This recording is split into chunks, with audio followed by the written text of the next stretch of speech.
She had only been scavenging the floor for a moment when she heard the deep, piercing voice of her father. Relene, up off the floor! He said, brushing the grass from her chin. Daydreaming again? Father was an intimidating man with small, penetrating eyes. Back in the house! As soon as he was gone, Rel lowered her goggles and looked up at the gray brick tower. She entered an open cage and shimmied past the broken machine golem in the middle. She wandered into the garage, past the car, and stood before an old, worn-out fishing pole. She clutched it, holding it above her head triumphantly, screaming, Yes! I found the rod of lost tears!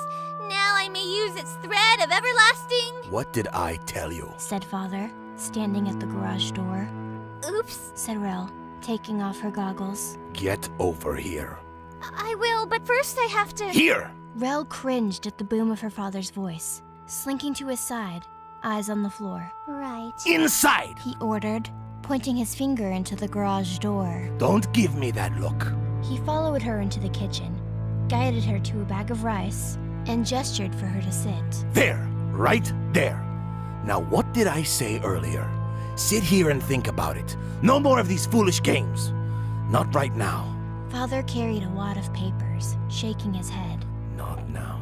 Rel lowered her goggles, staring at the inside of the prison. Lily appeared, sitting to her left, legs crossed on the floor. Oh, my princess, I am sorry. What do you plan to do? He sealed the forward gate. Rel said grimly. Through the lens of her goggles, she glanced at the front door. It appeared as prison bars, and the rice she was sitting on turned out to be a stone slab. Rel was shackled by invisible chains. Unless I find the key, there's no hope of recovering the mirror. It's hopeless. It would be, mistress. Said Lily, triumphantly. Good thing I managed to swipe this from his person. Drawing a hand from the side of her skirt, Lily revealed a small silver key.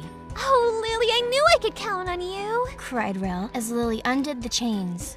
Metal clinked to the floor, fading into rings of black smoke. Rel bounced to her feet and clutched the rod of lost tears. What about the gate? Not even a ring of heroes could burn through this. There, mistress! Said Lily. A hole in the side wall. Said Rel, staring at a large crack in the prison, just left of the main gate. Will we fit?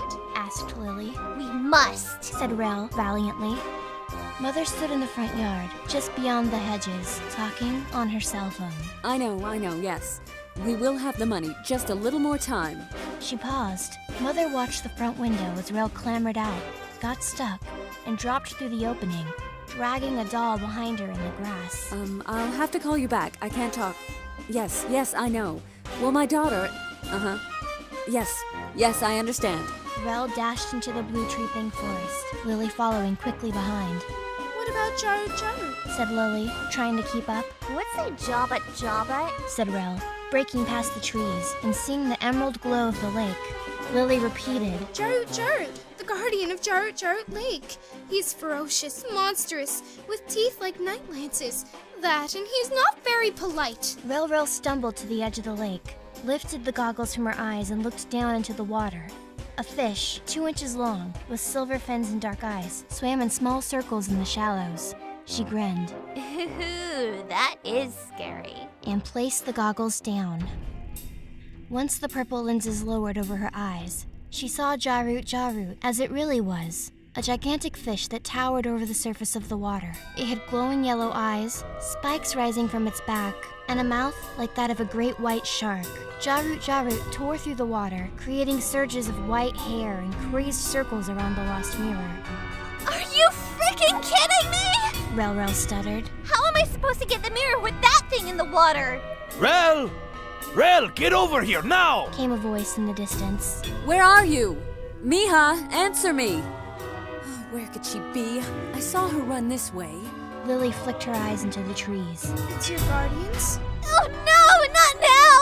I haven't even got the mirror yet! Rel splashed into the lake frantically. You best hurry, princess. I know! Okay! Rel dove into the water, running on top of the massive fish. He's slippery! She clutched Jarut's highest fin with one hand, grasping it firmly while she held the fishing pole with the other, trying not to get thrown off. Fly now, Rod of Tears! As she cast Jarut thundered through the water, trying to shake the little girl from its head. Rel Rel was jerked about, to and fro, still holding onto the rod. I got it! The hook snagged upon the lost mirror, picking it up from the mud. Reel it in, mistress! Cried Lily from the shore. I'm trying to! Rel's other hand was locked to Jarut's head fin. Let go! Came Lily's voice. Are you nuts?